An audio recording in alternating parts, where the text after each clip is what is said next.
ଗଞ୍ଜାମର ଗୋଟିଏ ଗାଁ କ୍ଷୁଦ୍ରପଲ୍ଲୀଟିଏ ନା ତାର କଳିଙ୍ଗପଦର। ସେଇ କଳିଙ୍ଗପଦରେ ରାମ ବୋଲି ଜଣେ ଲୋକ ଥାଏ। ସେ ଭାରି ସାଧା ସିଧା ଆଉ ଭାରି ନିର୍ମଳ ସ୍ୱଭାବର। ସେ ସବୁବେଳେ ଭଗବାନଙ୍କୁ ଡାକେ। ଭଗବାନ ତାର ତପସ୍ୟାରେ ବା ଡାକରେ ମୁଗ୍ଧ ହୋଇ ଦିନେ ତା ଆଗରେ ଆବିର୍ଭୂତ ହେଲେ।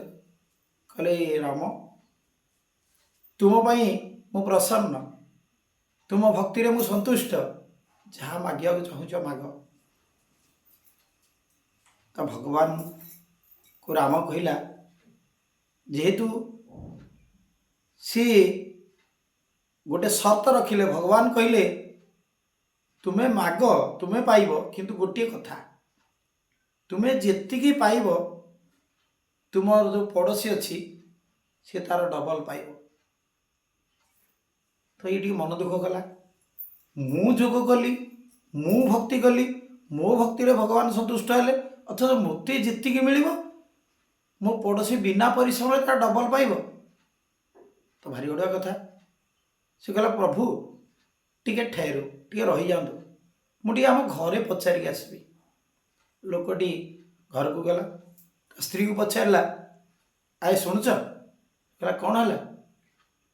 ନା, ଭଗବାନ ମୋ ଡାକରେ ସନ୍ତୁଷ୍ଟ ହୋଇ, ମୋ ଭକ୍ତିରେ ସନ୍ତୁଷ୍ଟ ହୋଇକି ମୋତେ ବର ଦେବାକୁ ଚାହିଁଲେ, କିନ୍ତୁ ଗୋଟେ ସର୍ତ୍ତ ରଖିଲେ। କହିଲେ ଯେ ତୁ ଯେତିକି ପାଇବୁ ତୋର ପଡ଼ିଶାର ତାର ଡବଲ ପାଇବେ, ତାର 2 ଗୁଣ ପାଇବେ। ତ ପଡ଼ୋଶୀର ସହିତ ତାଙ୍କର ପଡ଼ୁନଥିଲା। ତେଣୁ ତା ମାଇକିନା କହିଲା, ଭଲ କଥା, ଆମେ ପରିଶ୍ରମ କରିବୁ, ଭଗବାନ ଆମକୁ ଫଳ ଦେବେ ଯେତିକି, ତାର 2 ଗୁଣ ଫଳ ଦେବେ ପଡ଼ିଶାରକୁ।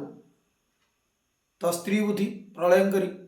ତେଣୁ ସେ କ'ଣ କଲା, ତା ସ୍ୱାମୀକୁ କହିଲା, ତମେ ଗୋଟେ କାମ କର, ତମେ ଭଗବାନଙ୍କୁ ମାଗିବ ମୋର ଗୋଟିଏ ଆଖି ଫୁଟିଯାଉ, ତାହେଲେ ଆମେ ବରଂ ଗୋଟେ ଆଖିରେ ଚଳିଯିବା, ଆପଣ ରୋଜଗାର କରିବେ, କେମିତି ହେଲେ ଆମେ ଚଳିଯିବା।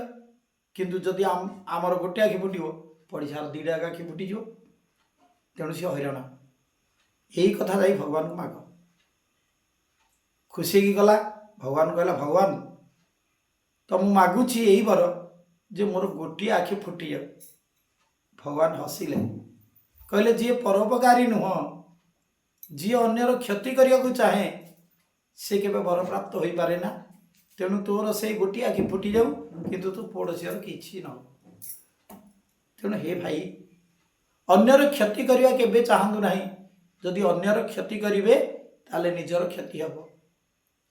ତେଣୁ କେବେ ଅନ୍ୟକୁ କିଛି ନ ଦିଅନ୍ତୁ ପଛେ, କିନ୍ତୁ କାହାର କ୍ଷତି କରନ୍ତୁ ନାହିଁ। ଓମ୍ ଶାନ୍ତି।